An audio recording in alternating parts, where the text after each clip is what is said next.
everyone. Hello, my name is Shelly Cambodge, and I'm our National Director of Outreach. If you have any questions, I'll make sure to put my email in the chat, so feel free to reach out to me and my number. Feel free to text me or call me at any point if you have any issues or get logged out of the platform. Or afterwards, if you have any questions as well, feel free to reach out to me directly. A video of this presentation will be available afterwards for 30 days. So it is being recorded right now, and you'll have 30 days to access the video. For CE credits, however, you will need to attend this presentation live for the duration of the presentation. And at the very end, you will be sent a link to do an assessment. So you'll be getting the link via your email, but it'll also be available on the platform CE Go as well. And again, if you have any stucks getting to that assessment, please reach out to me and I can help you with that.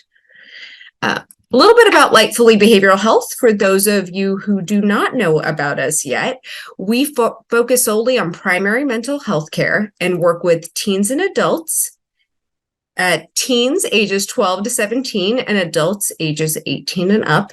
And we work with all genders at all locations and at all levels of care. That's very important to us to be as inclusive as possible in our program. We offer residential, partial hospitalization, and intensive outpatient levels of care throughout California, starting in Northern California, where we currently have our teen and adult PHP and IOPs currently open, and our residential programs coming shortly. Then we're also down in Conejo Valley, the Los Angeles County area, as well as San Diego. We also have a virtual intensive outpatient program for adults throughout California.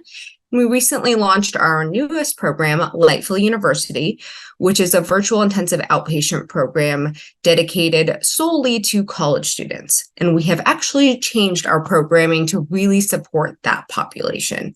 That is available throughout California as well.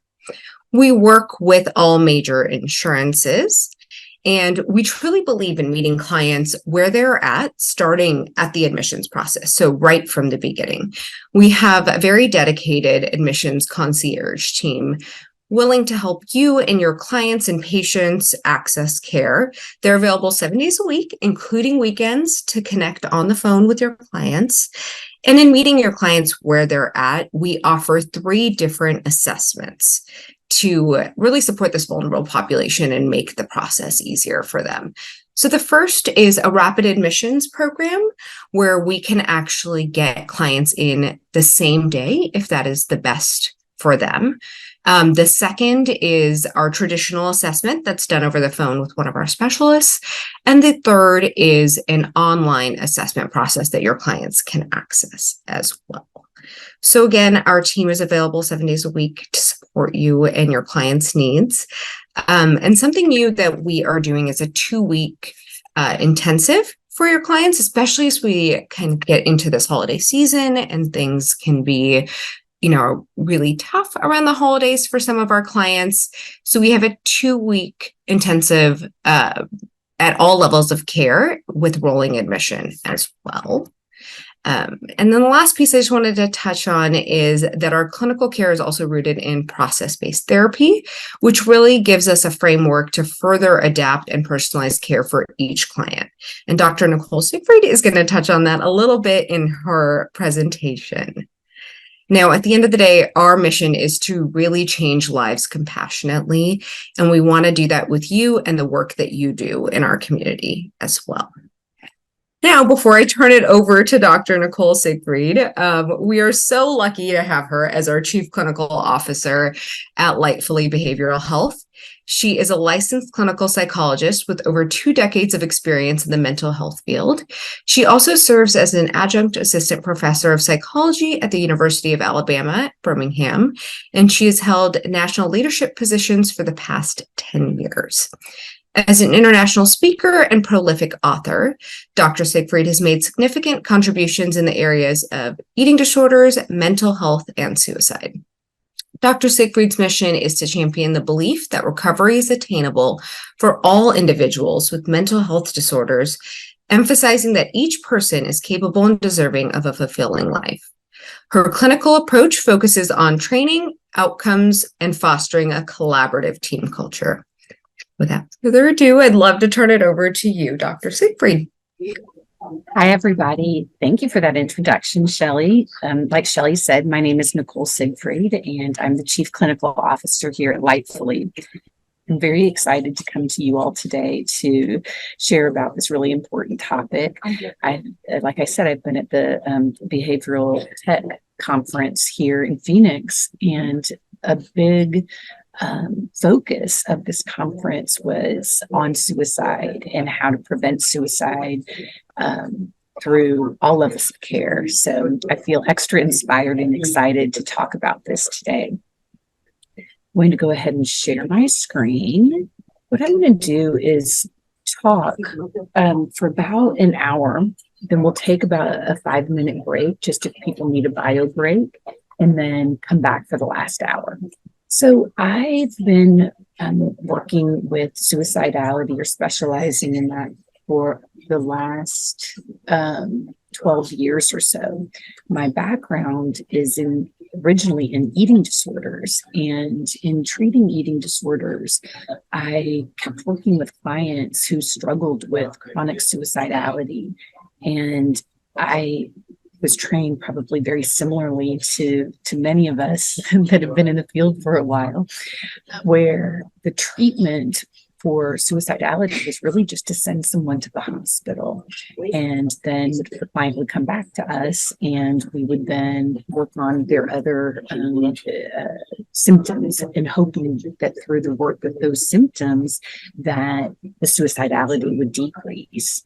And I kept seeing that this just really wasn't working. And so whatever that phrase is, that necessity is the mother of invention, I started really digging into trainings on suicide.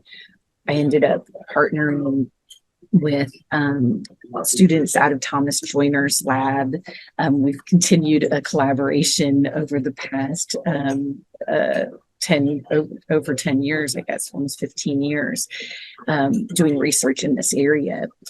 And as part of that work, I really learned that treating suicidality is much more complex and much more personalized than I had originally been trained. And so it's been my mission to share that as part of my trainings. When I've been to a lot of trainings on suicide, and you probably have too, and I've been to ones where the focus is what I feel like scare tactics, and that is very limiting in terms of being able to absorb the information, because when we're in a frightened state, we really can't learn, and we really can't apply what we've learned. And so my mission in all of my talks is to have people leave this training with a sense of hope and a sense of competence and confidence in treating this complex presentation. Nicole, sorry to pause you really quickly. Yes. Some folks are having a little trouble hearing, so if you could speak a little louder, that would be great. Thank you. Let me also just turn things up here and see if that helps. Okay, better? Can you hear me better now? I can, but if other folks are, someone said sounds the same, maybe a little bit louder. The sound's the same. Okay, let's see. Well, I can just speak louder if that helps, but I don't know if there's something that's happening with CE Go. Let me just see if there's something here around my sound.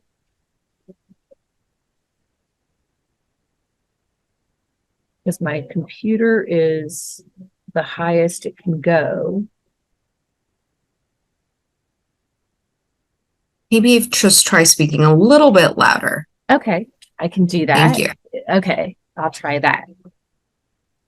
All right. So today, what we're going to talk about is we'll start with just defining the challenge. Then we're going to dig into understanding suicide. I like to say that the most important aspect of the work that we'll be doing today will be in this realm of really leaving this presentation with a good understanding of the suicidal mind, what factors converge to place a person at risk for suicide.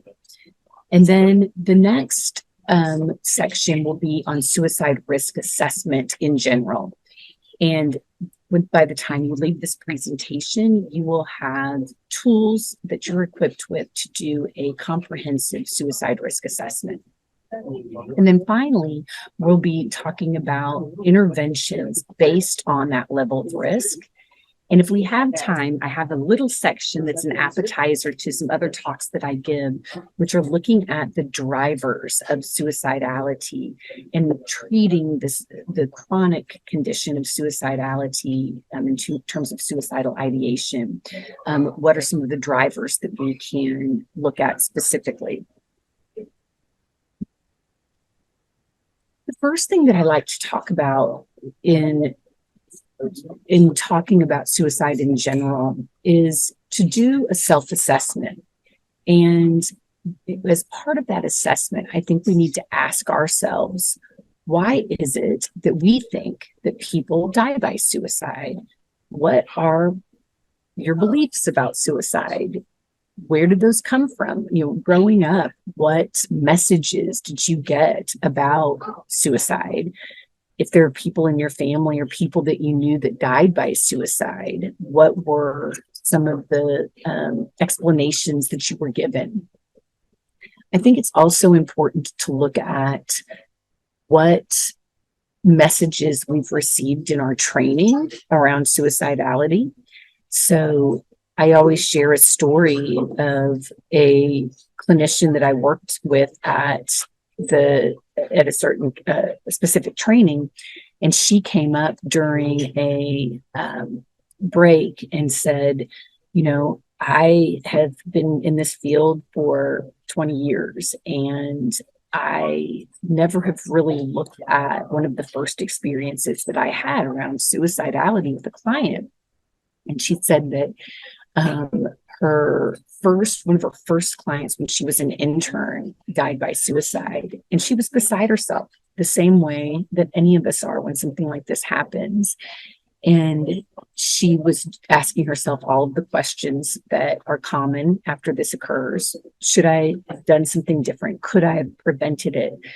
And she went to her supervisor with some of these concerns, and she said, I'll never forget. He sort of stopped me, put a hand up, don't say another word.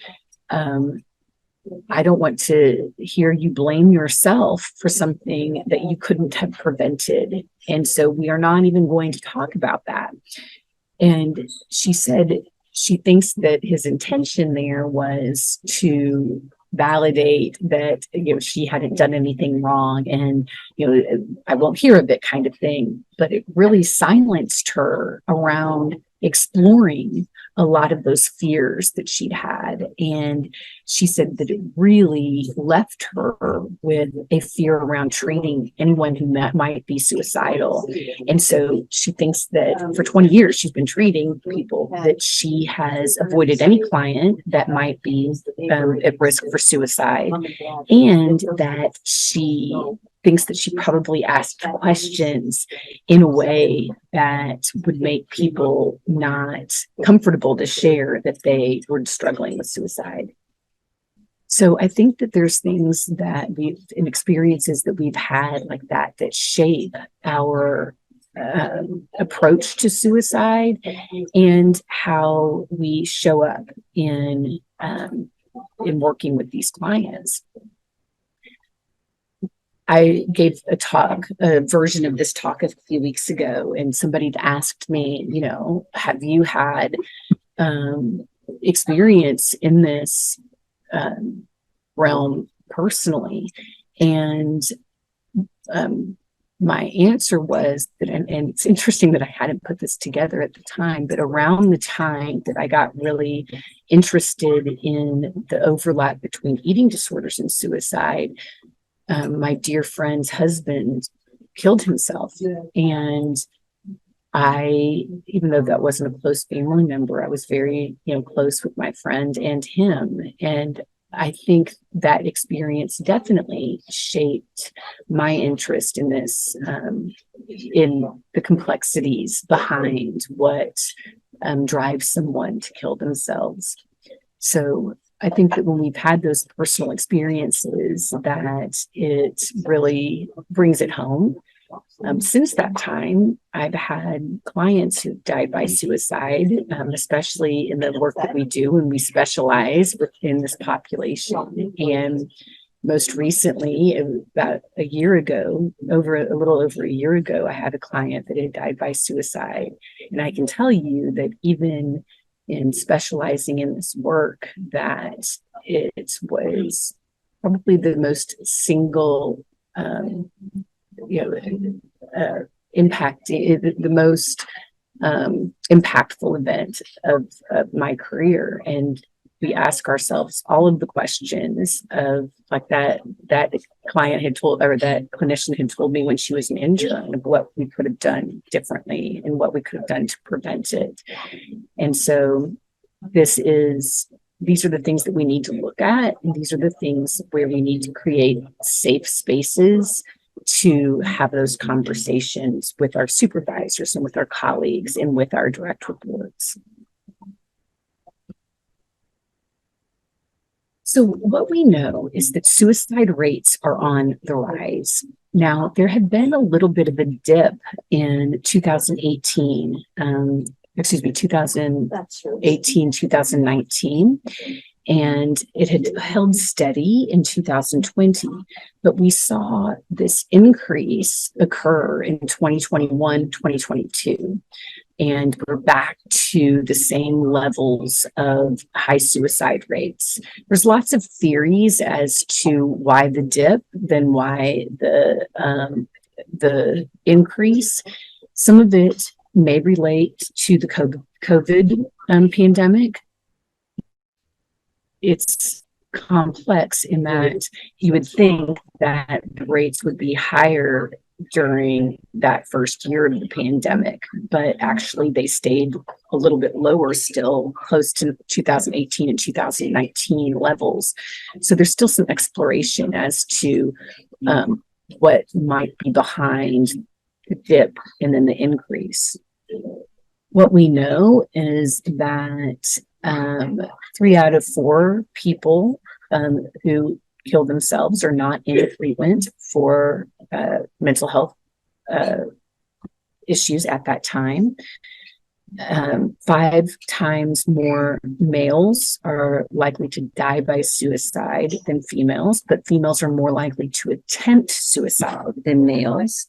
And one of the reasons that females attempt more but are less likely to die is that they're not using as lethal of means. 48,000 people die in the United States. 48,000 people die by suicide each year. It's one person every 72 minutes.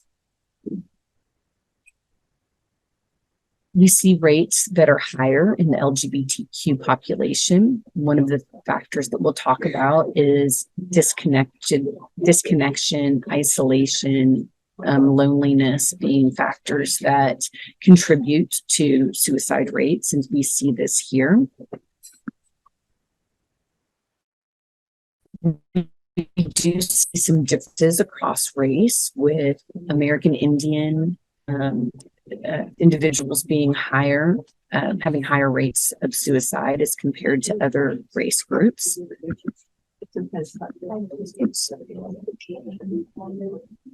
Oh, I got it. Okay.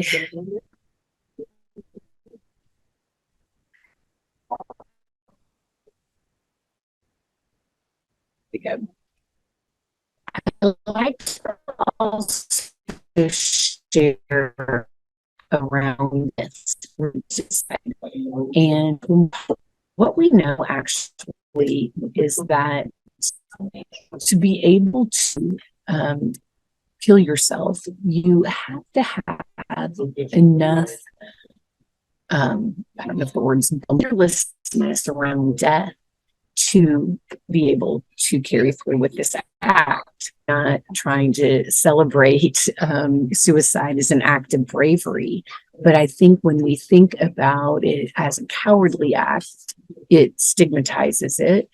It also may block us from identifying people who actually may be at risk for suicide. The second myth is that individuals who die by suicide are fully intent on dying.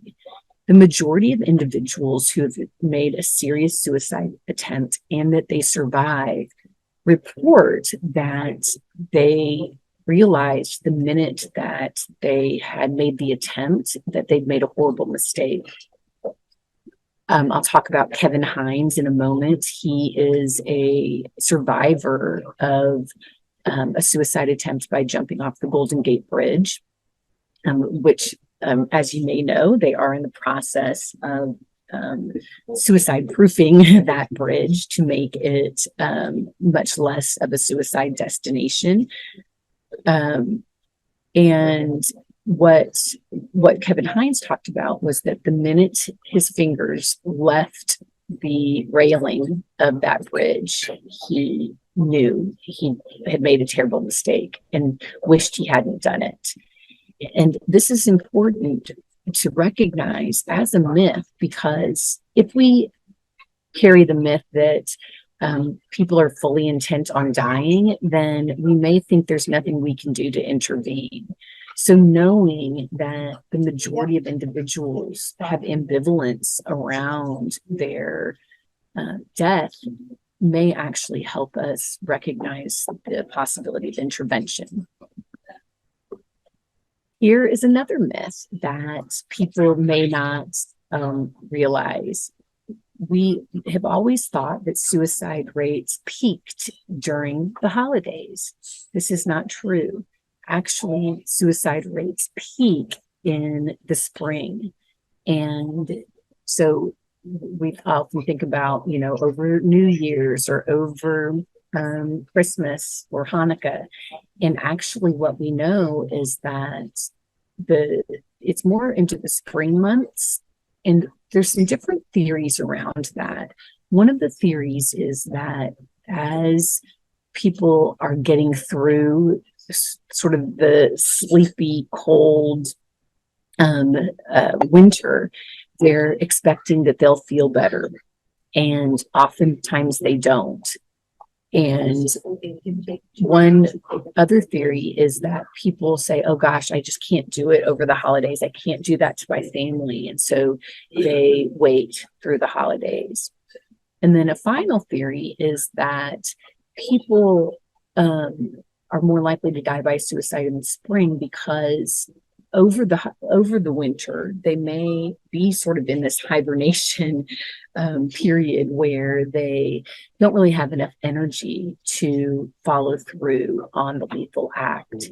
And with the change in weather and the energy of spring, the energy that brings, that they get just enough energy to follow through. Another myth is that the majority of people who die by suicide leave a suicide note. And actually, this is a myth. Only 20% of individuals who die by suicide leave a note. And actually, many people who've had a loved one die by suicide are just on search for this note because they think that it's going to provide an explanation or some kind of closure. And I've heard this many times, like if they would have just left a note, maybe I would understand this a little bit more. But I always share the story that Thomas Joyner shares, which is his interest in suicide was both on a professional and a personal level. His father died by suicide while he was in graduate school. And at the time, there was not a note that was found. Years later, the police contacted him and said, we have some of your father's valuables that, we had collected when he died. Would you like to pick them up? And so he picked them up, and there was a note in there.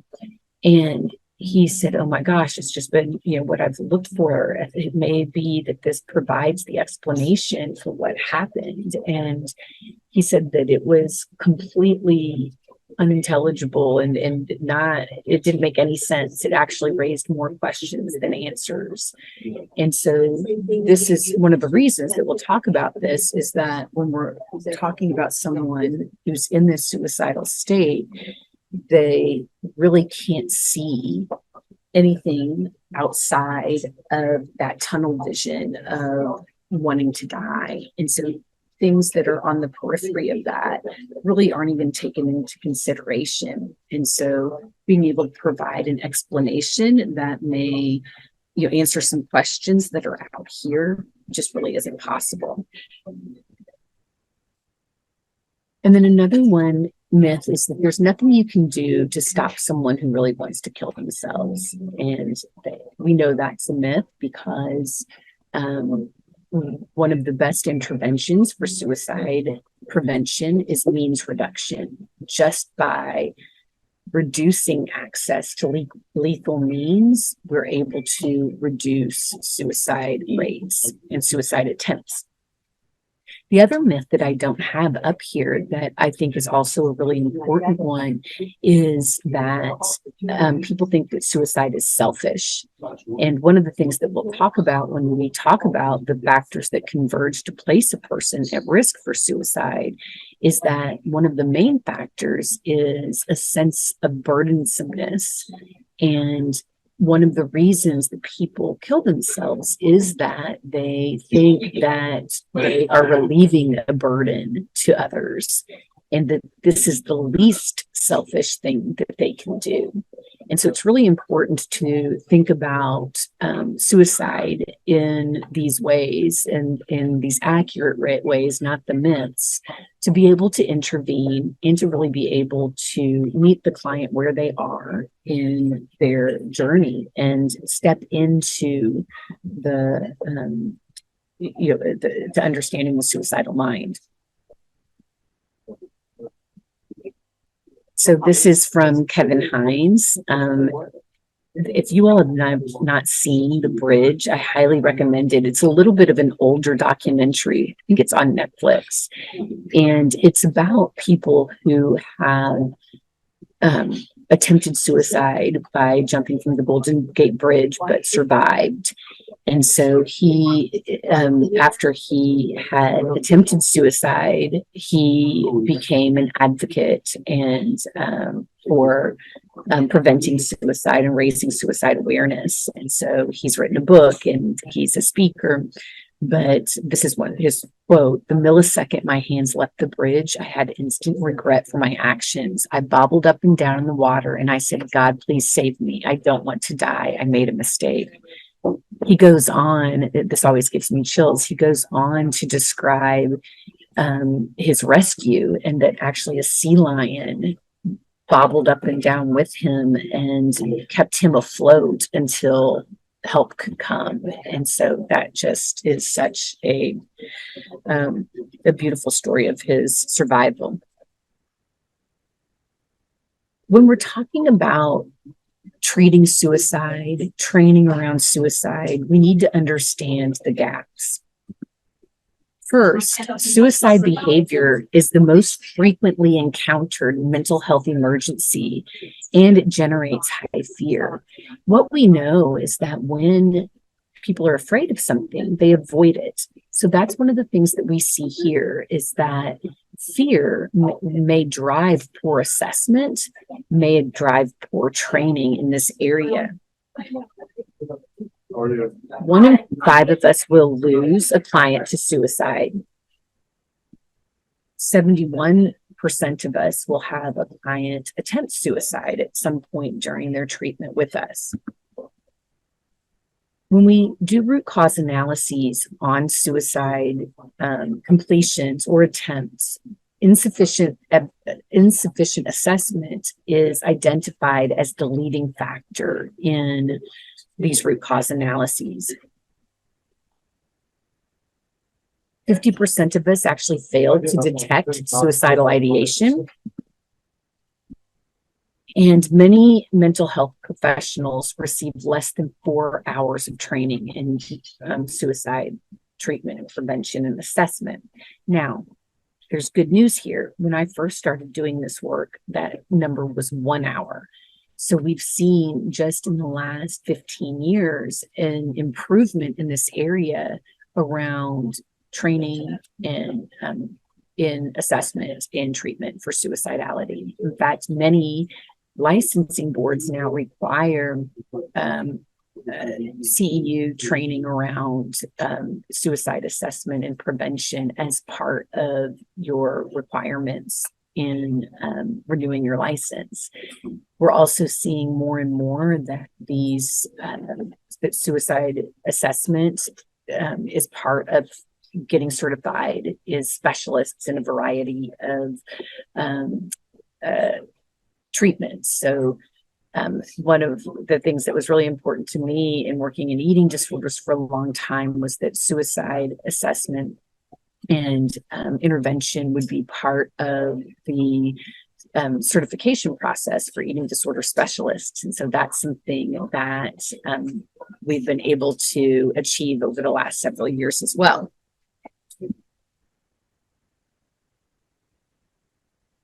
Okay, I always say that this is the most important slide of the whole deck. So if you don't listen to anything else today, please listen to this. Individuals who are struggling with suicidality experience something that's called psych ache. I love this term because our clients often feel like they don't have words to explain the level of agony, psychological agony that they are experiencing. Psych ache gives us some terminology here. Ed Schneidman, the founder of the American Association of Suicidology, is who coined this term. I use it all the time with clients. I will say, actually, there is a word for what you're experiencing, and it's called psych ache. And there's sometimes some relief at having some language around your internal experience that makes clients feel better understood. So I've found that by describing this phenomenon to them and giving them language to describe it is a first step toward them feeling understood. Those who die by suicide have 3 factors that come together to place them at risk. I'm going to talk about these in more detail on the next few slides. This is part of Thomas Joiner's theory, the interpersonal psychological theory of suicide. And what he says is that individuals who die by suicide experience burdensomeness, what he calls thwarted belongingness. We call it disconnection, or this, the next one here, no authentic connections, and then a sense of fearlessness around death. So we'll talk about those 3 factors and how they place someone at risk in a moment. The one that I'd like to talk about the most on this slide is constricted thinking. So when someone is suicidal, they experience an adaptive process that goes awry. So I give the example all of the time of, if I'm here in this airport lounge and a bear comes in through the entranceway here, what would I do? Everything around me would fade to the periphery. I would forget that I'm giving this talk. All I would think about was this bear in front of me. That is adaptive. Our ancestors who did that survived. Our ancestors who looked around at all of the other things going on were probably eaten by the bear, and they didn't pass on their genes. So we have an evolutionarily adaptive function of tunnel vision in a fight or flight response. And like I said, it is very adaptive in most cases. When you are suicidal, this function is maladaptive. Constricted thinking blocks us from being able to see other possibilities on the horizon. And all we can see is the solution. The only solution we see is to kill ourselves.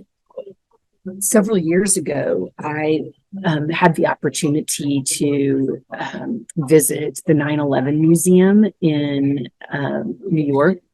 And if you haven't been, I highly recommend it. But there's an art installation there where they have pictures blown up of individuals who had jumped to their death during the terrorist attacks. These individuals were not suicidal.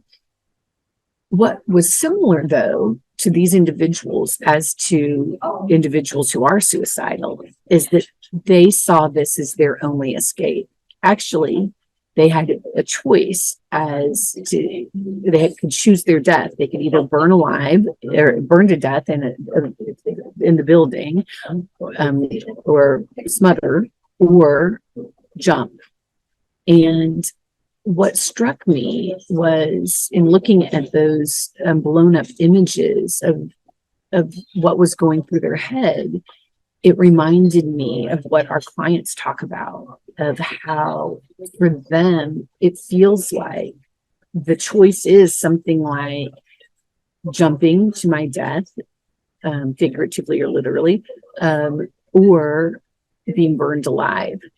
And what's so unfortunate about that is that we as clinicians or family members or loved ones, I always like to say, we have a map of the building. We can see there is escape. We see an exit strategy that you don't have to jump, but they can't see that. And so that's the difference, obviously, between the 9/11 and somebody who's suicidal. When I work with a client, I describe constricted thinking in addition to these other factors here on this slide. And what I tell them is, actually, when I know them well, I'll often say the worst time to kill yourself is when you're suicidal, because you are not seeing things clearly. You are seeing only one option. And based on what happens to your thinking in this constricted way, you can't see other options. And so this is not, the time to act on that thought, because it's not coming from a place where you have a broad sense of decision making. I've worked with clients that have said this as a mantra at times of the worst time to kill myself is when I'm suicidal. And so that's something that in that constricted thinking, they may be able to bring with them. And then finally, this is one of the things that I like to talk about with families and new clinicians. Suicide attempts are not attention seeking, they're help seeking. I've heard new clinicians, I've heard a variety of clinicians say things sometimes like, oh, she's just doing that for attention. Definitely heard family members say it. I think that the reason we do this, I've explored this a lot, because I'm like, why do we say that? I think it's because it makes us think that the risk is lower, that nothing bad is going to happen. It actually decreases our fear to be able to conceptualize it as an attention-seeking kind of gesture rather than an actual attempt, I suppose. What I used to tell clinicians is, it doesn't matter to me what the reason is. When somebody has killed themselves, I don't care how they got there. I mean, this person still may kill themselves regardless of the reason. But what I'd say is that it isn't for attention. It may be as a way to ask for help, because there is not another option and they don't see a way out. If you think about this burning building analogy, they're asking for help because they don't think that there is any other option. So we need to think of it in that way. And when we think of it as help seeking, we then have a responsibility as clinicians to provide that help. When we think of it as attention seeking, our response is often, what do you do for attention seeking? You ignore the behavior. And that's the worst thing that you can do in this situation. All right. So one of the things I think is important, in addition to understanding the suicidal mind, is having a theoretical framework for suicide. There are a variety of different theories for suicide and why people die by suicide. I subscribe to the theory of Thomas Joiner's theory, which is the interpersonal theory of suicide. What this says is that 3 factors converge to place a person at risk for suicide. The first is burdensomeness. I like to say that burdensomeness can take on different flavors, if you will. And so we can think of burdensomeness in the classic way, which is that people would be better off without me, or my death is worth more than my life, kind of thing. The other ways that I see burdensomeness play out, and this is important from an assessment perspective, is that psych ache is burdensome. So carrying the weight of that emotional turmoil takes a toll. So much so, when you think about this, that the emotional distress and pain and agony is so great that you'd rather endure the physical pain of killing yourself to escape the emotional pain of living. So that is the burden that we often see play out with our clients. The third one that I see is often the burden of treatment or recovery. People lose hope in seeing a way out or that things will get better. They've tried so many things and it often feels like nothing has worked. And the thought of yet trying yet another treatment, and this time, with this treatment, here are these side effects, or with this treatment, I have to talk about something terrible that happened to me, and I'm tired of it. I just can't carry that burden anymore associated with treatment or recovery. So those are the things that I often see play out in our clients. The second factor is what Joiner refers to as thwarted belongingness. I always smile with this because I've never had a client say, I think I'm experiencing thwarted belongingness. What I have clients say is things like, I feel lonely, I feel disconnected, I feel misunderstood, I feel unknown and unseen. That is how this concept of thwarted belongingness shows up for our clients. The third factor, and often what I call the tipping point factor, is an acquired capacity for lethality. That is a mouthful. What this is a combination of pain tolerance and a fearlessness around death. So the picture I have here is of an algometer that measures pain tolerance for pressure.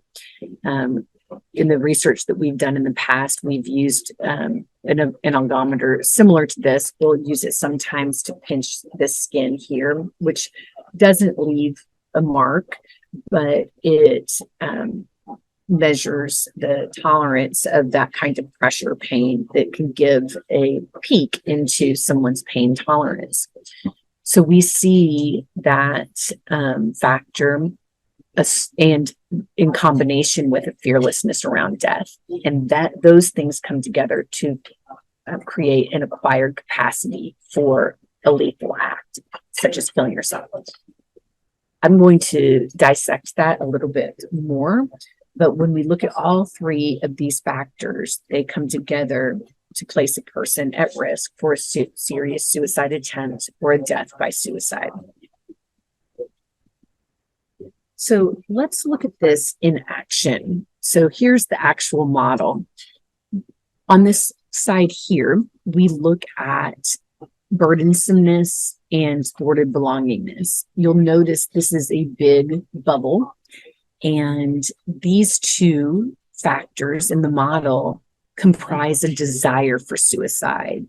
The reason this is a big bubble is that this is fairly common across many mental health disorders. We see this in depression. We see this in bipolar, anxiety disorders, thought disorders, trauma-related disorders, the whole gamut. We see these symptoms show up.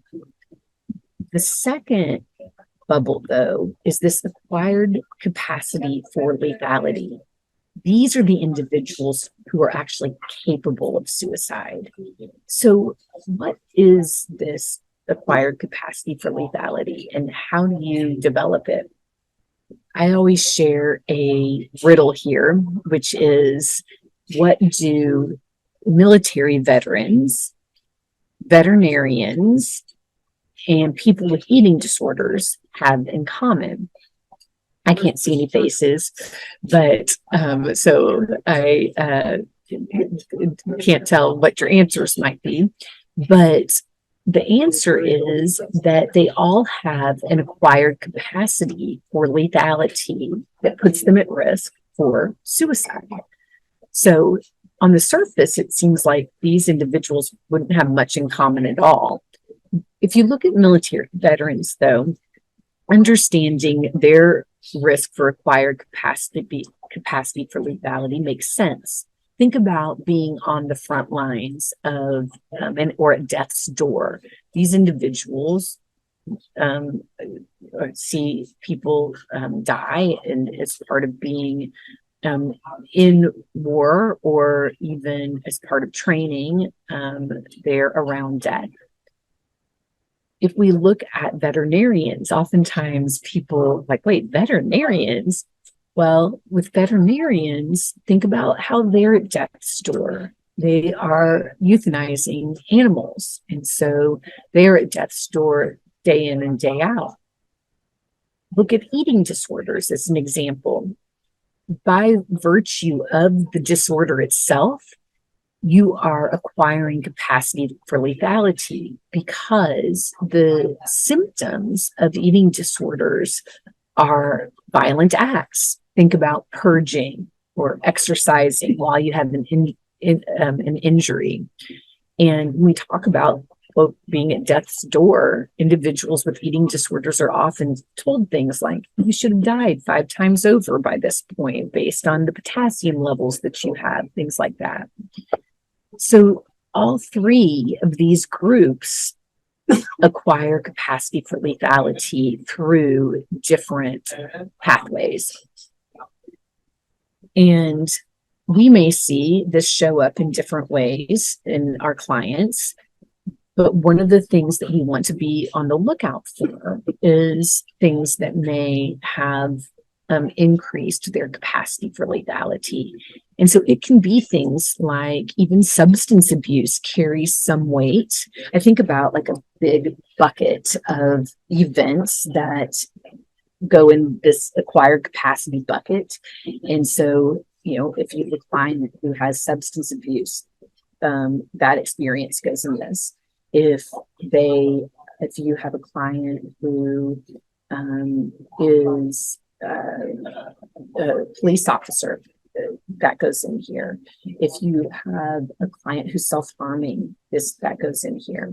Even violence that has been conducted toward you puts experiences in this bucket. Again, doesn't carry as much weight as when you are the one who is engaging in the violent behavior yourself, rather than being a victim of the violence, but still goes into this bucket. You cannot take experiences out of the bucket once they've been in there.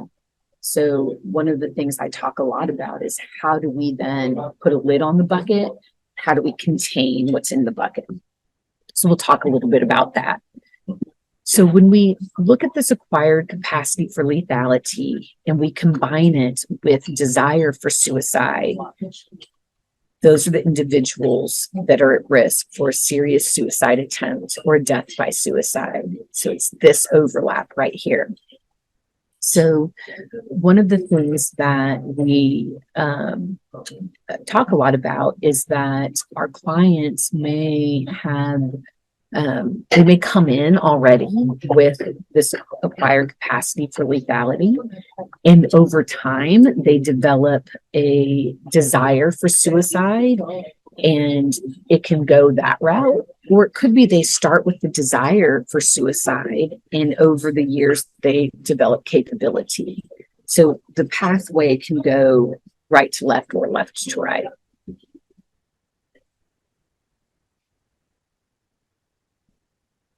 All right, so the next thing I'd like to do is, let me just look here to see if we, it's time for us to take a break. No, we can do a little bit more and then we can take a break. Okay, so we'll take a break at the top of the hour in about 15 minutes. So the next thing I want to talk about is suicide risk assessment. And any good suicide risk assessment rests on the answer to this question: how willing am I to be inconvenienced by a person's response to where does it hurt and how can I help? So I always give it a little scenario here. We've all been in this situation where it's a Friday and you have one more client to see, 4 o'clock on a Friday. I always like to think of it like this because I've had this situation happen where my husband and kids are at home waiting for me. The car is packed for us to go on a week vacation. We're going to the beach and they're just waiting for me to have my last session. And so we're ready to go. I go in to meet with my client and I ask the question, have you had any thoughts of hurting yourself or killing yourself? And she says, yes. So I am human. What happens in that situation is that my brain splits.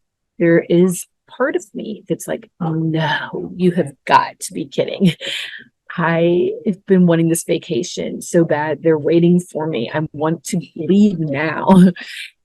And I have to be able to give myself compassion for that side of my brain, to be able to really dig in to the other side of my brain, which is saying, okay, this is the most important work that I'm ever going to do with this client. It's her life or death.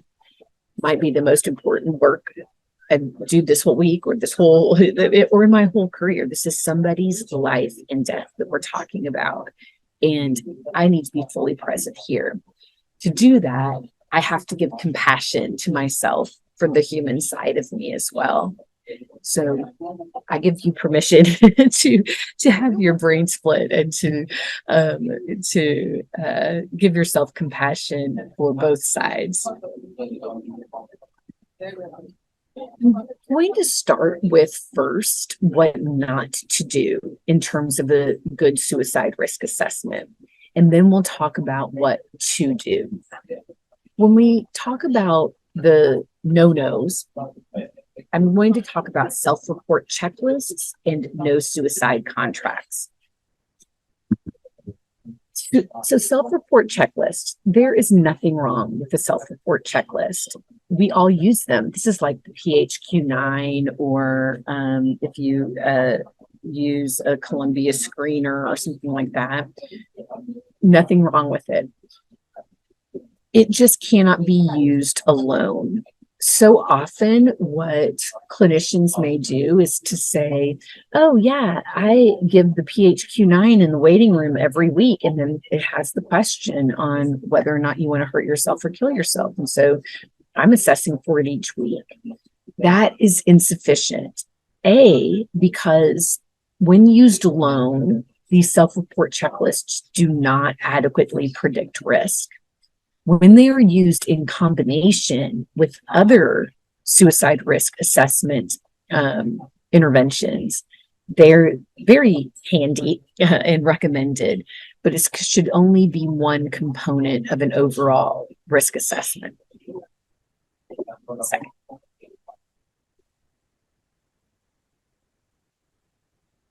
The second thing that we recommend against using is no suicide contracts.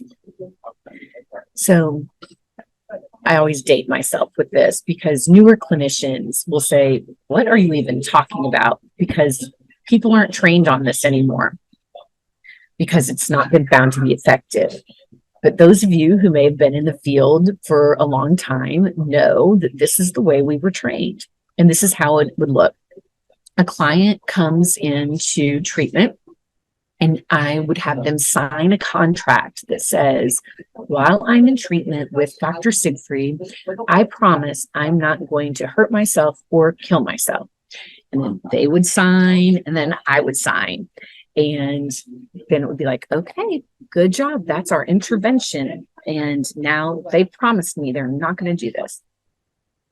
My favorite part of this intervention is when the client does self-harm or does attempt suicide, what you were supposed to do is get out a new no suicide contract and say, okay, I know we just had this attempt and this self-harm, but now I just want you to sign this again, making a new commitment starting today. You're not going to do this.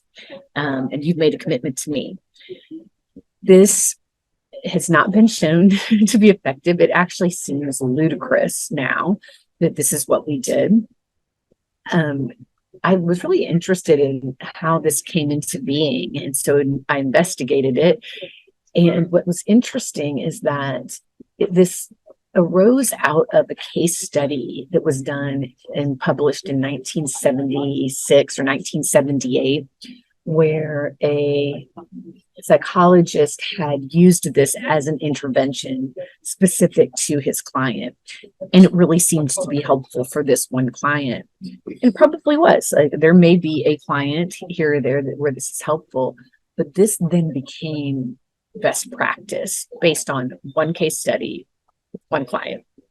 And so over the years, as more research has been done on no suicide contracts, or no harm contracts, as they're also called, what we found is they actually are not effective. So if you look at people who are in therapy, half of the people that are attempting suicide who are in therapy had no suicide contracts in place at the time. So when this was the recommended measure back in the day.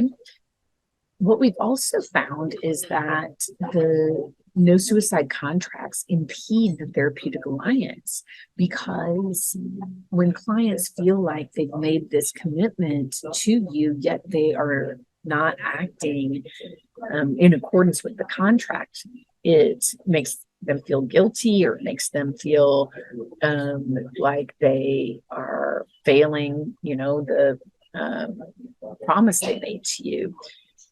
It also, I think, prevents them from sharing their struggle, which is the most important aspect of the work we can do. We won't be able to help people if we aren't talking about it.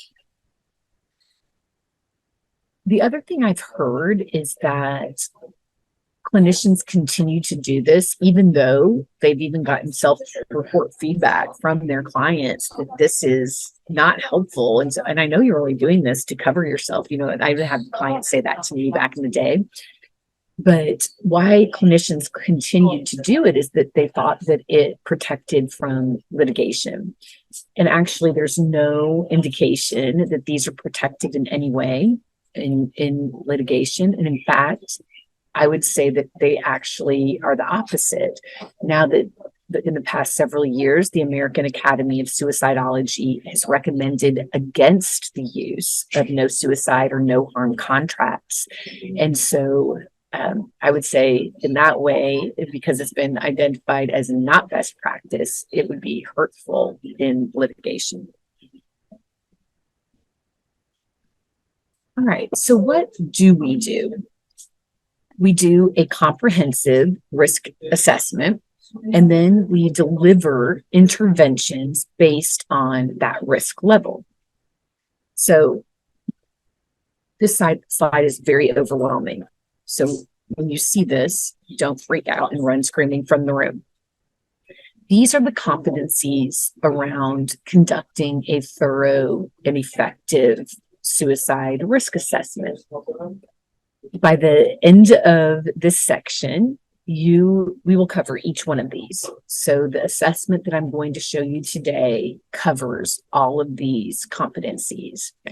So I like to show these here because this is what's been published by the AAS and the Suicide Prevention and Resource Center as the competencies that each clinician needs to have in assessing for suicide. The assessment that we'll review has that. Okay, I know that I said we'd stop for a quick break at the top of the hour, but I think I'm going to stop for a 5-minute break now, and we'll come back at the top of the hour. So we'll take a quick break and come back in 5 minutes. All right, let's get started again. I'd gotten a question over the chat around if the slides would be available, and the answer is yes. At the end of the presentation, we actually have a QR code where you will be able to get the presentation slides, and you'll get some other juicy handouts that I'll be reviewing in the next few sections. And then I think we got another question around if the recording would be available. And the answer to that is yes, too. You do have to watch to get CEUs, you have to watch it live, but the recording will be available. All right, let's go ahead and get started again. So there are a variety of assessments that you can use that are evidence-based assessments in assessing suicide risk. This is just the one that we use at Lightfully, and the reason that I like it, I've been trained in a variety of other assessments as well, but the reason I like it is that it provides a little bit more of a broad assessment around suicide risk. It gives us a little bit more insight to some of the drivers that we're going to be talking about in the next section. It gives us more insight around the capability of lethality. It also gives us insight into buffers or connectedness. So it does give us a peek into imminent risk, meaning does the client need hospitalization? But it gives us a picture also around chronic suicidality. So I like it for that reason.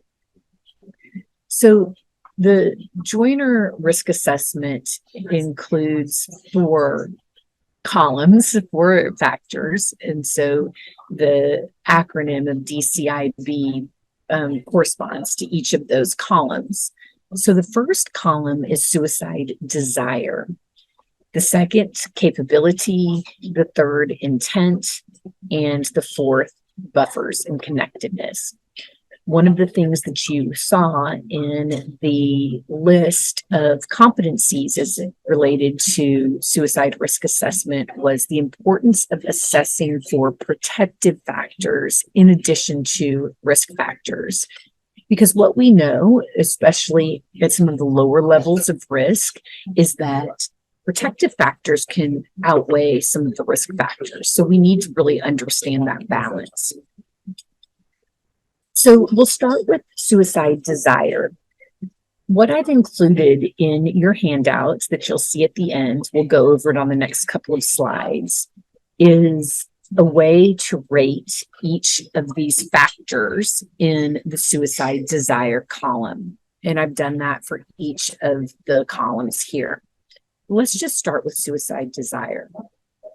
So what you'll be looking at in each column, so if you look at this, I've just taken the column, the rows in each of these columns, and I have them fleshed out a little bit more here.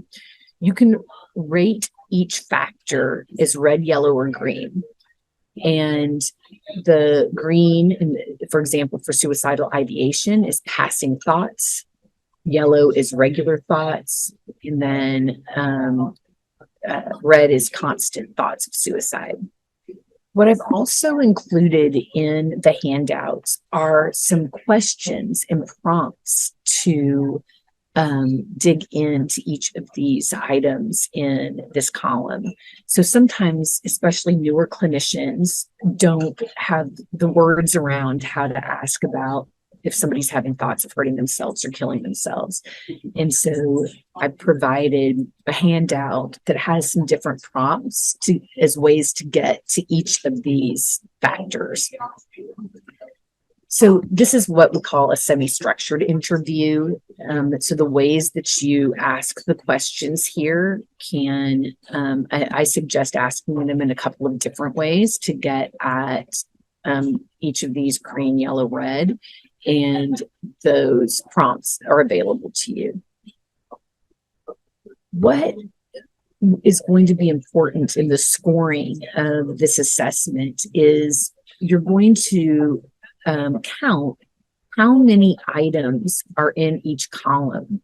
And when there are 3 or more items in the yellow and red, yellow or red, then you would get credit for this component for that column.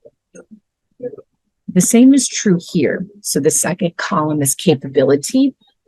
We've got the different factors in each row here. We rate those as green, yellow, red. Previous attempts, you'll notice on this slide, I had this highlighted in yellow because what we know is that previous attempts is the #1 predictor of capability. This is one of those like GRE riddles. I always think, the majority of people who attempt suicide do not go on to have another suicide attempt and do not die by suicide.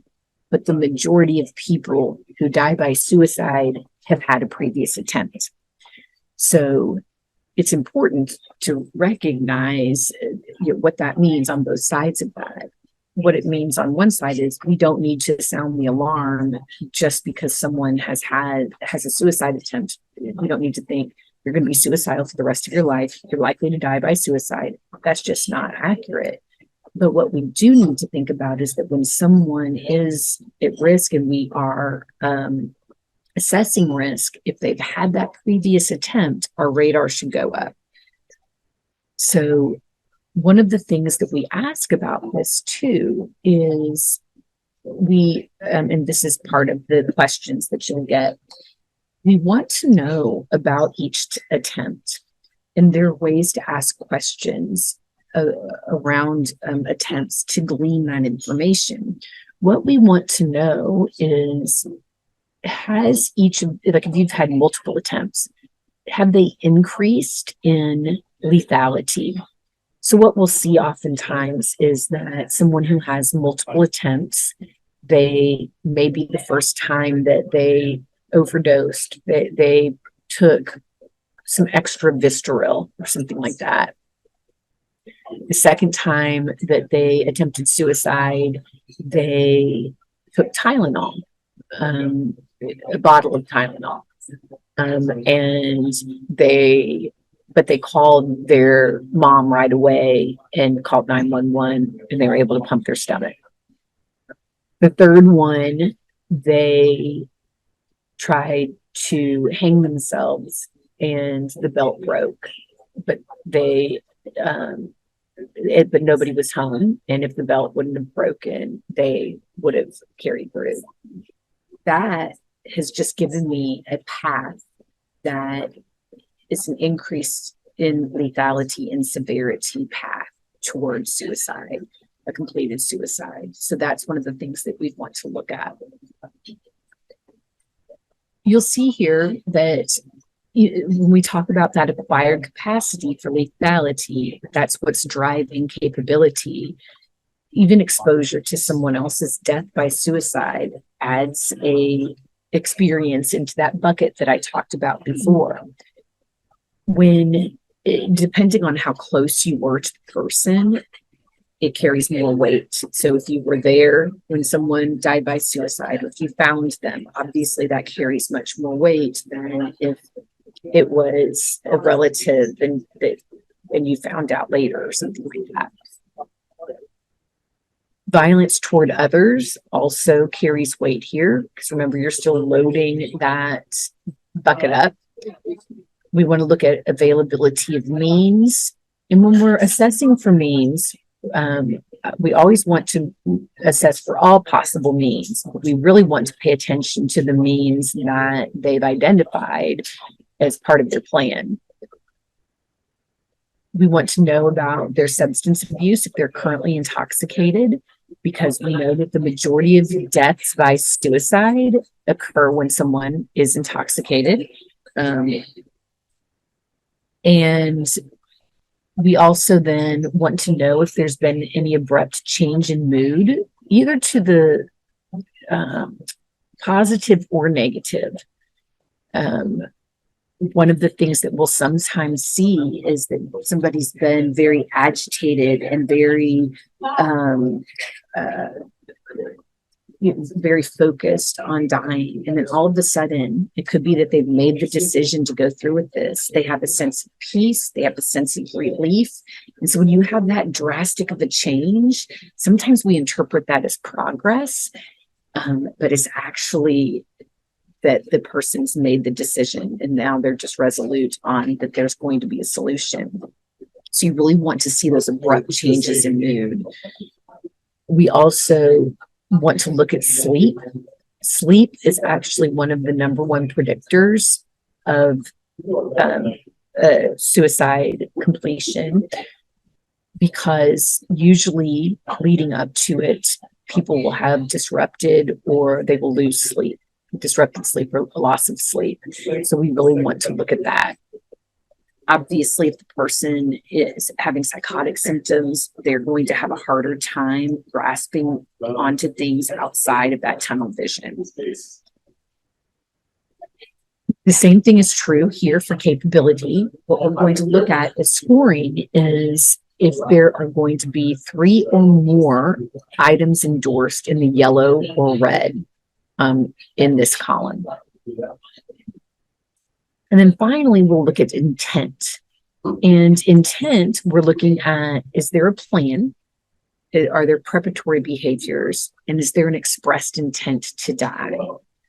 And so here it's the same criteria, where the client might have items in the yellow, red, yellow and red, and they may have, if they have 3 or more in the yellow and red, intent is present.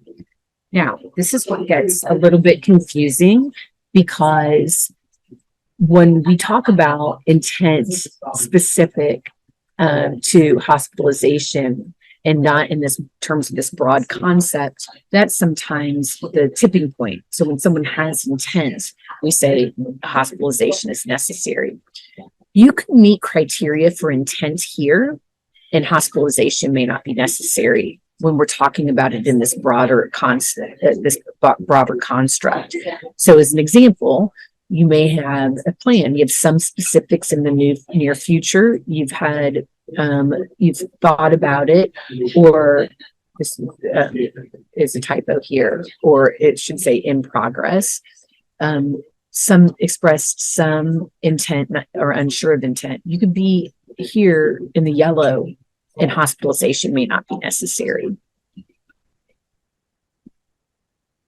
And then we want to look at buffers and protective factors. And so here, we look more at if the client has mostly green or some in the yellow, that they meet criteria of having good buffers to outweigh some of the risk factors. I'll show you how to use that, how to use buffers in assigning risk level in a moment. So here is a snapshot of scoring. So there's going to be, we have different tiers here. And then within the tiers, you will be able to assign 4 different levels of risk, either low, moderate, elevated, or imminent. So originally, when I was trained, we had 3 levels of risk, of low, moderate, or high. More recently, we've separated out those levels of risk to look at, we've separated out high risk to look at imminent and elevated. Elevated risk are individuals who might have suicidal ideation. They may have a plan. They may have some level of intent, but safety is able to be achieved. That's elevated risk. For imminent risk, this is when you have desire, capability, intent, but you can't achieve safety. The client is unable to follow a safety plan. Their plan, their suicide plan is specific enough, and there's enough intent around it that hospitalization is necessary. So imminent risk is when hospitalization is necessary. So we do make that distinction between elevated and imminent risk. So this is a very busy slide, but I just wanted you to have the scoring here so that you could utilize this. So what you would look at is if a client, let's say, just meets criteria in the desire column. So they just had factors in the yellow and red, 3 or more factors in the yellow and red on desire. They would be in this bottom tier. So this is where there's just one of the columns. And so they would be either low or moderate risk. How do you know which one? You have to choose between them. You can't say low or moderate risk. I've seen that mistake made by clinicians of it's one or the other. We need to delineate which one. It's low risk if the client has buffers that are outweighing some of those risk factors. So there's a lot of green on the buffer page. It's moderate risk when they really, the buffers or connectedness are really absent. And so you would score them higher there on the moderate side.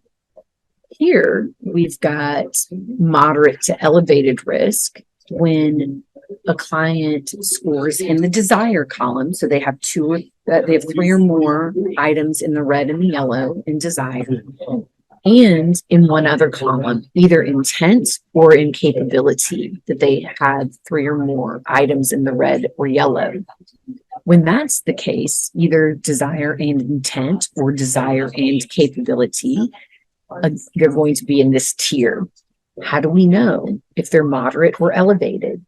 The presence or absence of buffers or protective factors, connectedness, tells us which level they are. So if they have a lot of buffers, a lot of green on that page, they'll be in the moderate range. If they have a lot of red and yellow on that page, they'll be in the elevated range. Then, if a client has 3 or more factors in the red and yellow in each column, desire, capability, and intent, they are automatically elevated risk. It doesn't matter what buffers they have, what protective factors, they're automatically elevated risk. What we need to then determine is if they're elevated or imminent. And the way we make that decision is whether or not safety can be achieved. So let's look at how this might look in action. So this is a client. We'll call her Caroline. Her name has been changed, as well as some of her identifying information, but this is an actual client. So she's an 18-year-old gay female with she, her pronouns. She has a diagnosis of major depressive disorder. She has a history of alcohol abuse. She has a recent suicide attempt by cutting her wrist. She also has a previous suicide attempt by overdose at age 15. She just completed a 30-day inpatient stay. Actually, this was a private psychiatric hospital that she went to for 30 days. So it's not typical that someone's inpatient for 30 days. This client came from financial means. What was interesting is that when she'd attempted, it was a very serious suicide attempt. Her parents, they were in a smaller town where they were a well-known family, and they did not want to take her to the hospital. So they called over a family friend who's a physician, a next door neighbor, who stitched her up and did not take her to the ER. What they did then was, over the course of the next few days, worked to get her into a private psychiatric hospital.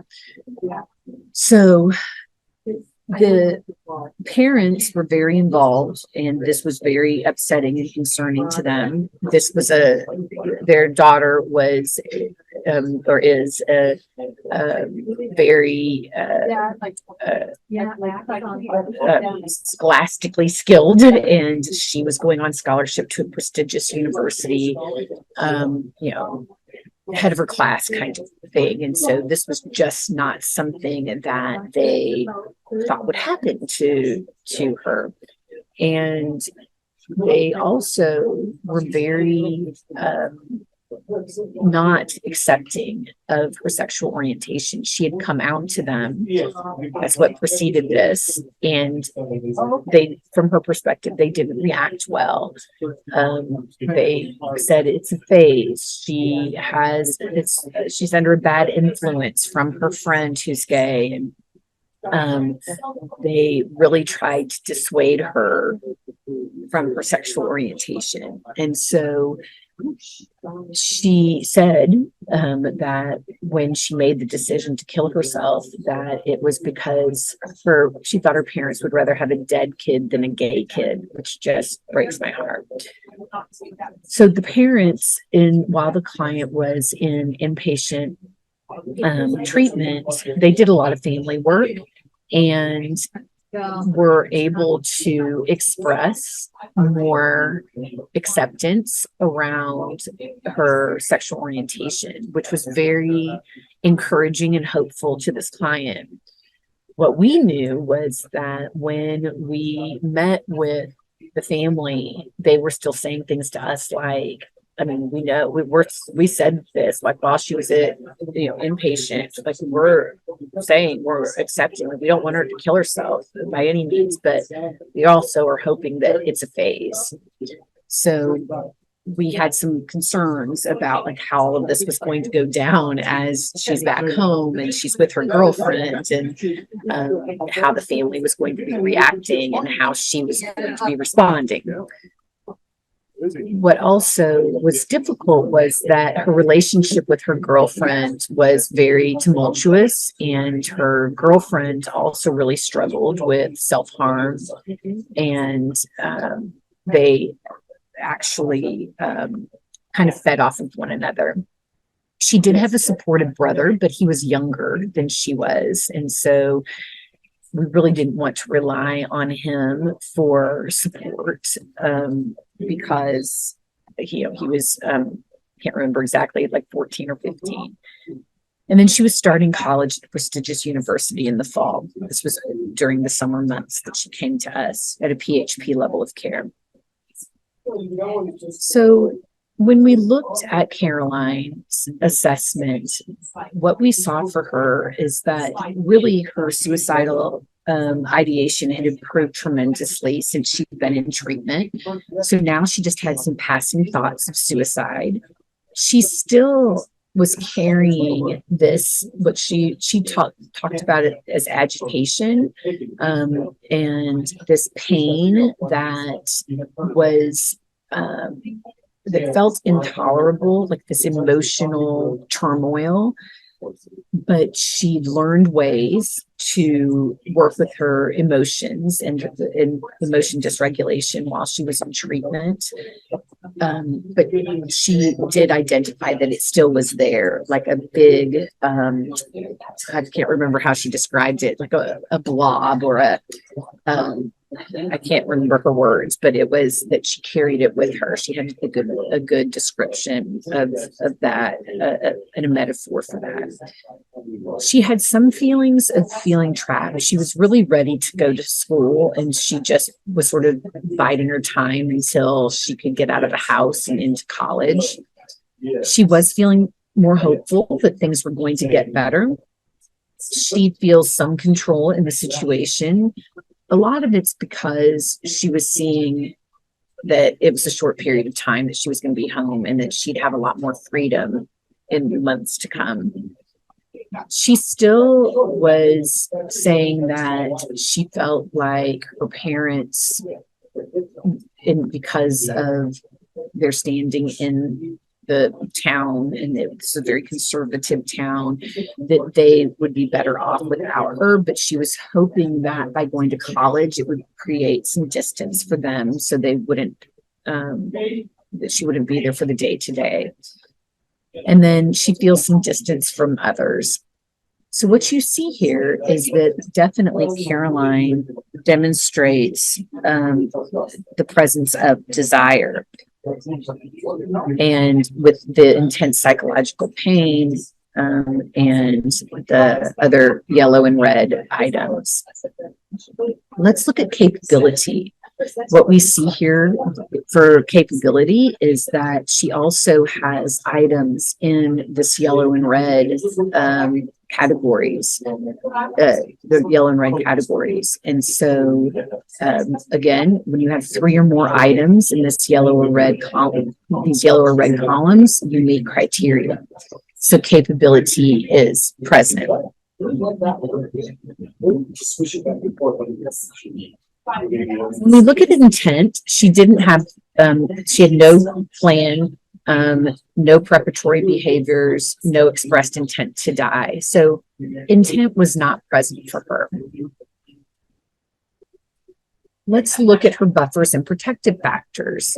She has a lot here in the green. What we need to look at in terms of her, when we talk about immediate supports, because she was in PHP, she had a lot of immediate support in terms of her peers and in terms of her treatment team.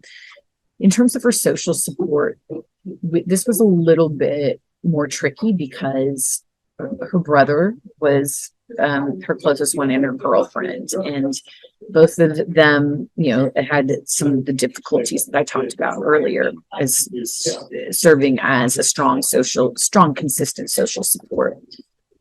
What stood out to me, though, as part of her assessment is that when I talked about her values around suicide, she was very adamant that she felt like suicide often was the answer. And it may not be the answer for her right now, but she thinks that everyone should have the freedom to make that decision. And there should be no moral judgment around that. And it is something that for her is an option, and it is on the table. And this variety of clients have shared that belief system. So really, we need to be aware of that and to know that this would be an option for her at some point. So how did we score Caroline? Well, automatically, she's in this tier because she has desire and capability. And we need to determine if she's at moderate or elevated risk. Remember, the presence or absence of buffers dictates that. And so what we said for Caroline is that she's at moderate risk because when you look at her buffers, she has a lot of green here and really, doesn't have 3 or more items over here in the yellow or red. So we would give her credit there and put her at moderate risk. What's really important in looking at the joiner is that if we would have scored her sooner in coming off of her suicide attempt, she would have been elevated risk because of the how close in time we were to the suicide attempt. Because there had been more time that passed, we felt more comfortable with a moderate designation for her. Something that we do want to look at, this was a little bit unique for her because she was coming off of a 30-day inpatient stay. So not the typical 6 to 7 day inpatient psych stay. If she was coming off of the 6 to 7 inpatient psych stay, we probably would have made her at elevated risk. Reiterating what I was saying before. The other reason for that is what we know is that suicide risk increases exponentially after a short inpatient hospital stay. It increases by 218%, some research has shown. I don't share that as a scare tactic. I share that in terms of the importance of having good care after a short hospitalization and the importance of not being swept away by what might look like improvement. So we want to be sort of grounded as clinicians in the reality of what this client will be facing as they are going back out into the world. They oftentimes, when they've only been in treatment for an inpatient stay for 6 or 7 days, all that's happened is that they have gotten some sleep and that they have regulated their medications. Those are two very important things. I believe in the importance of hospitalization for those 2 reasons and to create the ultimate safety. So there's times where hospitalization is necessary for safety, for medication changes, and for sleep. But that's all. You are not getting in inpatient care, you are not getting treatment for the drivers of that suicidality. That is our responsibility when a person comes out of an inpatient stay. Again, this client was a little bit different. She had a long-term inpatient stay that was similar to residential treatment.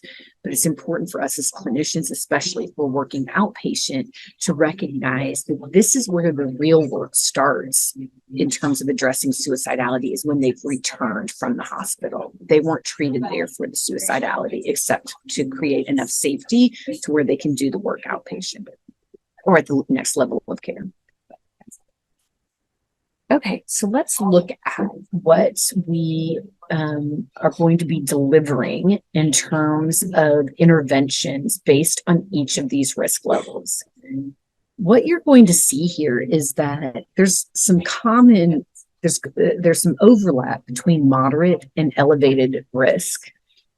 For that reason, there's been some discussion at the American Association of Suicidality, the AAS, around disbanding risk levels and moving away from using risk level designations as a way to understand suicide risk.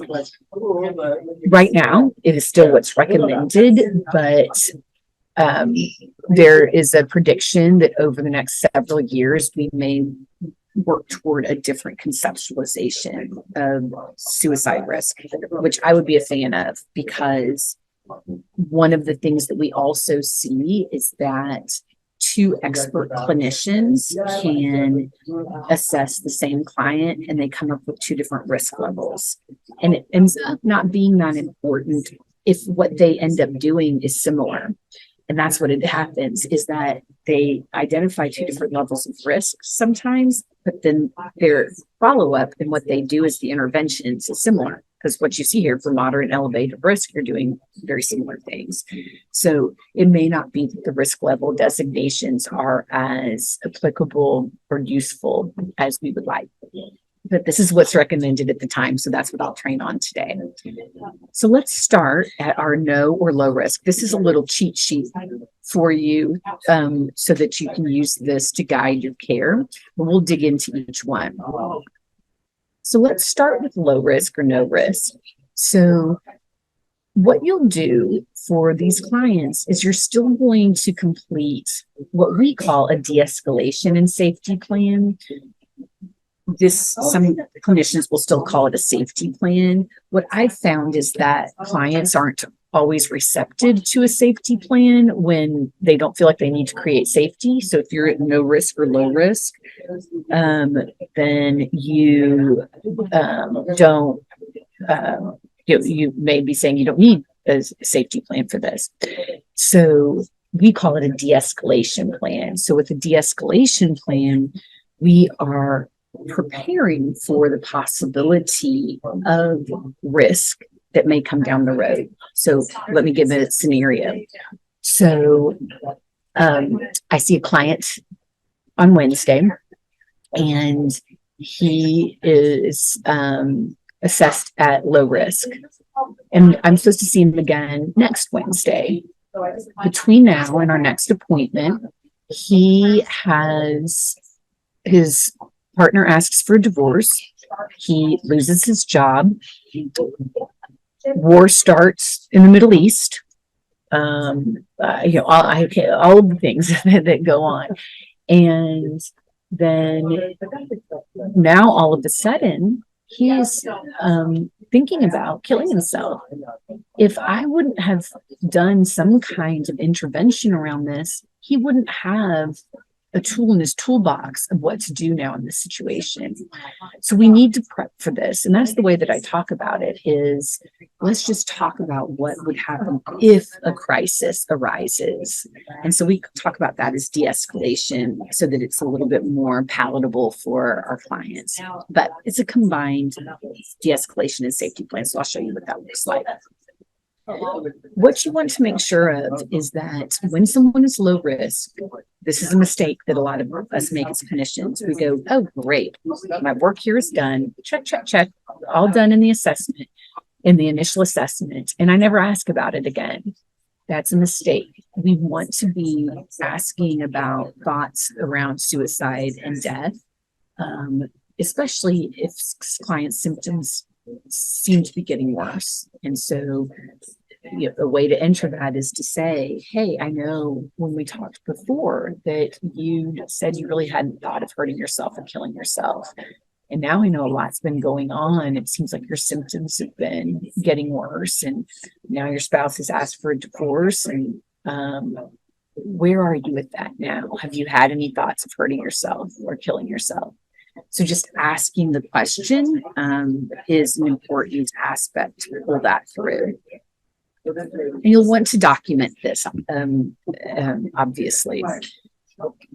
So when we're talking about a de-escalation and safety plan for low risk, I've got a sample. There will be a sample in the with the QR code in the set of handouts that you get. You'll get your own example. This is what we use here at Lightfully, but we've adapted it from this SPRC, the Suicide Prevention and Resource Center. So you are more than welcome to use ours. There's a couple changes that you want to make because it talks about Lightfully somewhere in here. But you can also use and make adaptations to the SPRC de-escalation and safety plan. So what we're looking at here, if someone is low risk, we're going to want to complete these first steps of what are the warning signs that a crisis may be developing? What are the coping strategies that I can use. What I tell clinicians here is that it's very important that you use their coping strategies. I find that we often want to use this as a time to educate. Well, what you could do here is you could do some deep breathing, or you could hold some ice. These are not going to be things that they do if they aren't things that they've already done. So this isn't the time to add some new coping skills to this list. So they can come up with it, whatever that may be. And it may not be the strategies that you think are the best from, a DBT perspective or something like that. And then settings that can provide distraction, or people that can provide distraction, then people that you can ask for help, and then agencies that you can contact. Actually, we use 988 here now, in addition to the suicide prevention lifeline. The step 6, and then this bottom part, we do not use that for low risk. I'll go into that for moderate or elevated. So let's talk about moderate or elevated risk. So here you're going to complete the de-escalation safety plan, but you're also going to include the last 2 parts of that safety plan. What you're also going to do is add this to your treatment plan as an area of focus. A mistake that we often make is that we think of suicidality as improving as part of the treatment of other diagnoses. So we often have it subsumed under depression or under bipolar or something like that. We want to have this separate as an area of focus or a problem on the problem list in treatment. And we want to have interventions directed toward this that just aren't part of treating depression or treating another disorder for which they're getting treatment. One of the most influential aspects of risk intervention for moderate or elevated risk is means reduction. We used to call this means restriction.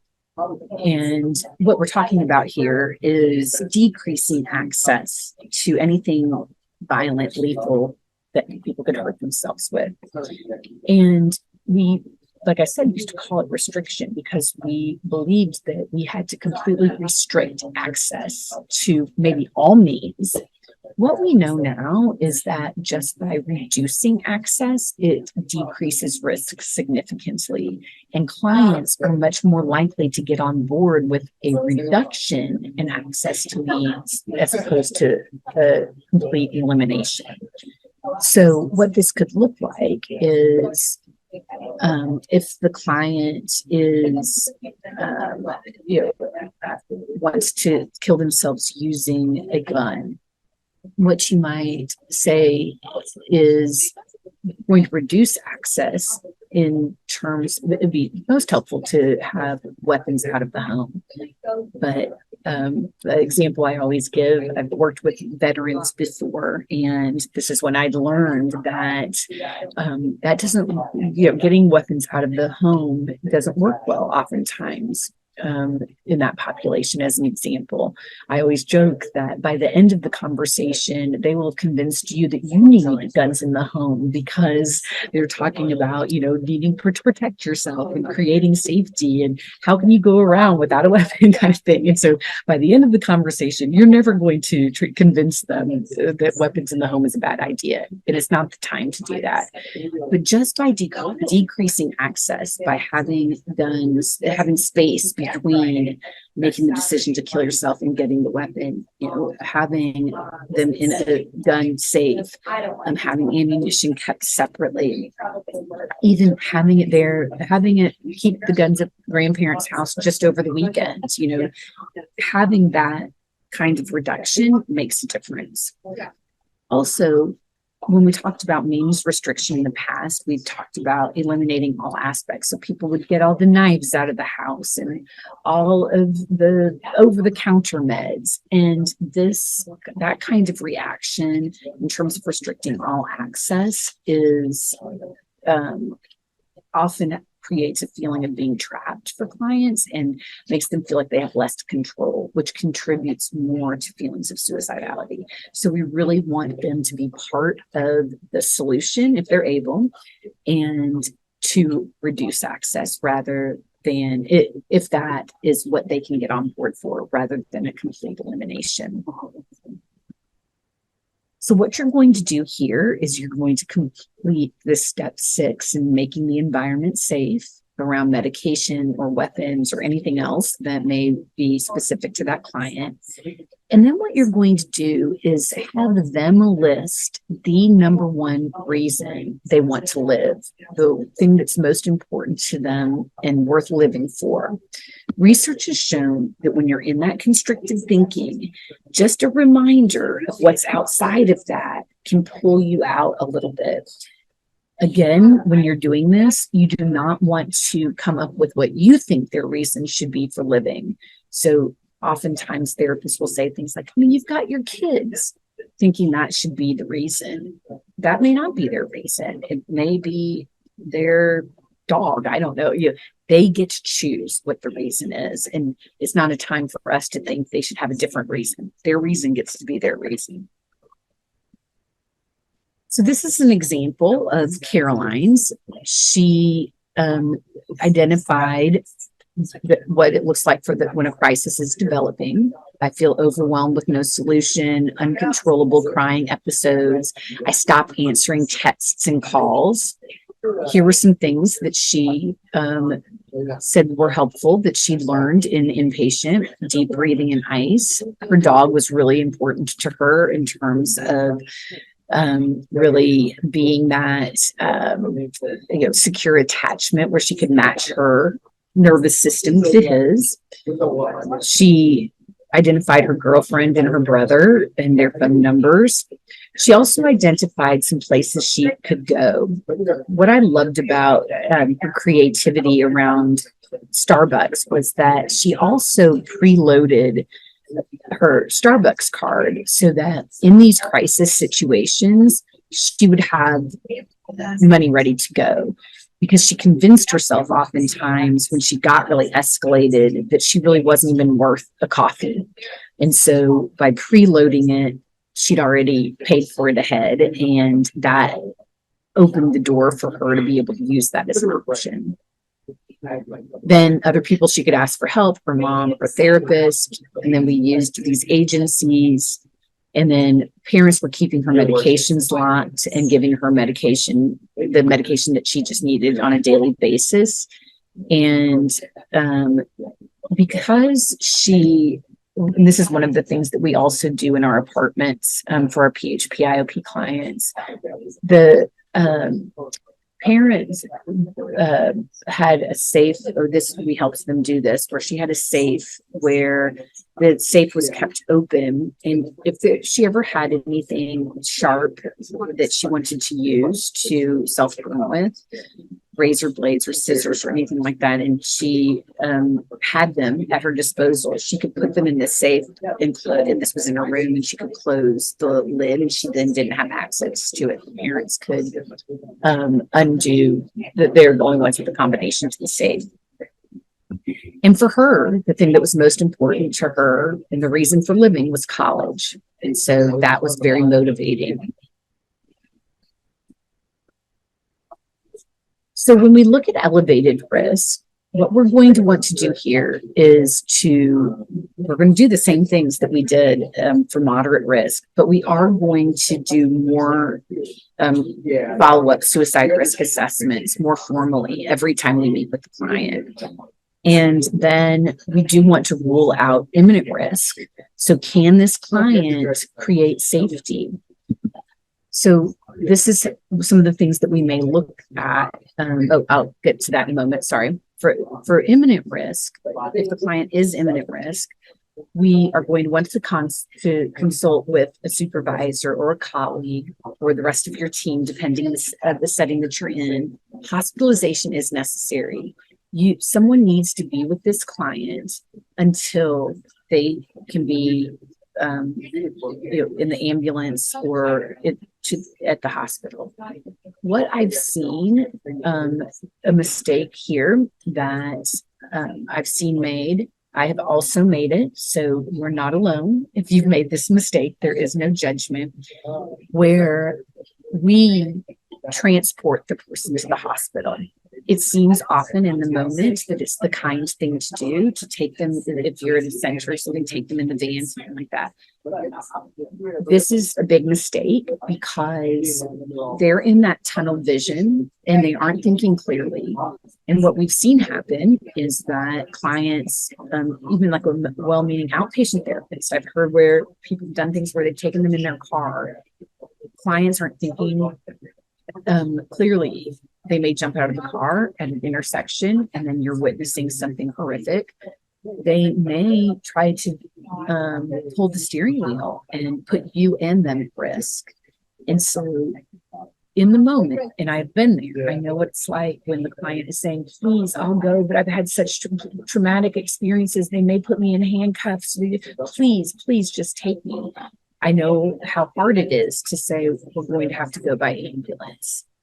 And that's the recommendation. There may be times the family says, we will take them. And if that's the case, we would have the client sign an emergency declination form and have the family sign an emergency declination form, emergency transport declination form, saying that they want to take the client, knowing what the risks are. You'd want to document all of this. And these might be some of the questions that you use to determine if the client is imminent risk versus elevated risk.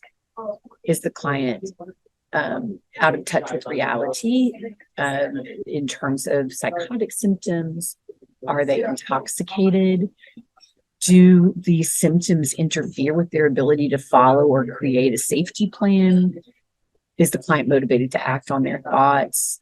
We talked about this in terms of the safety plan. Are they unable to reduce access to means in a way that creates enough safety that they can be outside of the hospital? And maybe they're not intoxicated, but they engage in substance use and they're going to go home and use. And if they've had a history of attempt while intoxicated, that should be something else that raises our radar.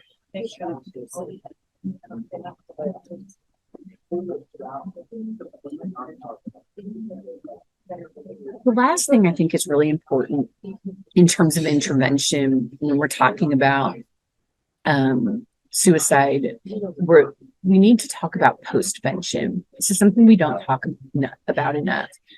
So after a client has attempted suicide or after there's a death by suicide, either in your practice or in your facility, there are steps that need to be taken. When something like this happens, we're often not in the frame of mind to put one foot in front of the other of what to do as next steps. And what we know is that this actually increases risk for another suicide or completion or attempt, because we may not be doing good enough assessment because we've been impacted by what happened previously. And we, depending on the setting, there may be also, when somebody attempts in a treatment center, it increases risk for others to do the same. So postvention is very important in terms of how you take care of yourself after something like this happens, how you interact with the client, this attempt, the family, the hospital, and how you take care of your staff.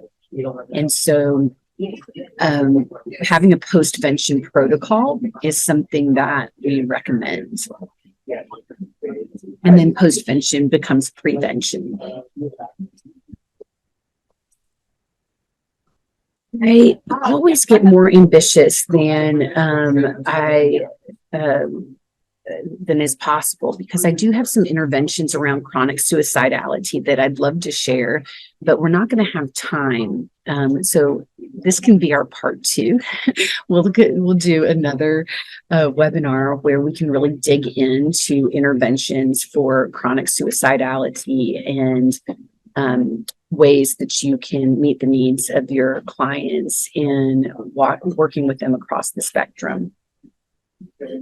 The slides that are associated with that will be in the handouts. So if you just want to look at the slides and the interventions that go with it, you'll have access to those. Right. So I'd like to end with this quote. It's my favorite quote. Hope begins in the dark. Stubborn hope that if you just show up and try to do the right thing, the dawn will come. You wait, you watch, and you work, and you don't give up. I'm going to share a video with you that I put together several years ago now at this point, where I had the honor of speaking to suicide attempt survivors and their families. And so I created a video for them. And so I like to share it at the end of this as just a beacon of hope in the work that we do here.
All right. So this is the QR code. So you can just take your phone and do a picture like you're doing a menu, and all of the slides from today and handouts, and then some of the handouts even associated with some of the interventions for chronic suicidality are on there. And then we can work on getting another webinar set up for part 2 of interventions for chronic suicidality. I promise that wasn't planned to give an appetizer to make you come to a second one, but I want to make sure we have enough time for that. So today can just be for acute interventions.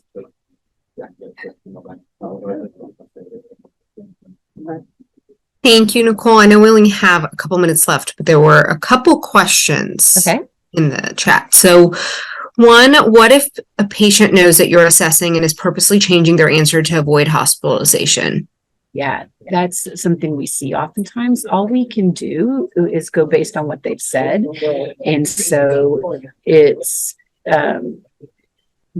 because what will happen, and I'm sure you've experienced this, is then when they go to the hospital, they'll say the same thing. They won't be kept. So all we can do is base it on what the client is telling us. And we need to tell them that of like, I have a bad gut feeling about this, but I can only go based on what you're telling me. And so you're not giving me enough information that warrants a hospitalization, even though I'm worried that there's more that you're not saying. And I think that if you aren't safe, that the hospital would be the best place to create that safety. And then you can come back and we'll work on what we need to work on.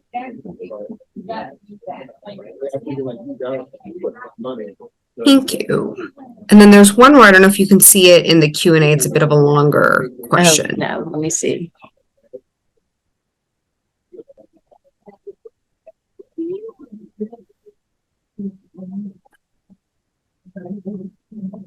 Oh, yes. So it's around a 5150.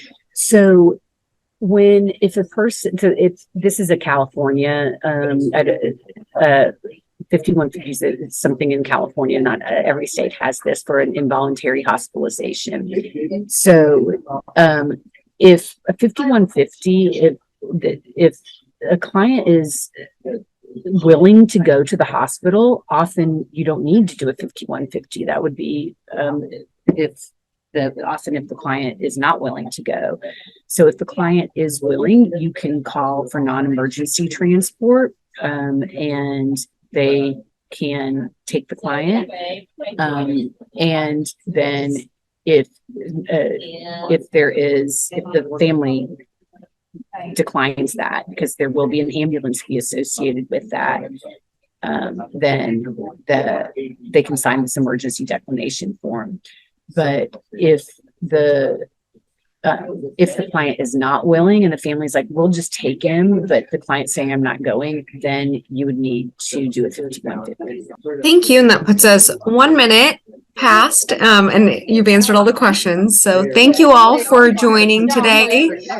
Again, this is how you have access. This QR code is how you have access to the slides. Yes. Someone just asked if there's an additional code to complete the survey. You will be getting an email that will give you a link to complete the survey. It'll also live on your dashboard on CEGO. If you have any issues, again, I'll put my email just in case one more time. Feel free to reach out to me and I can help assist.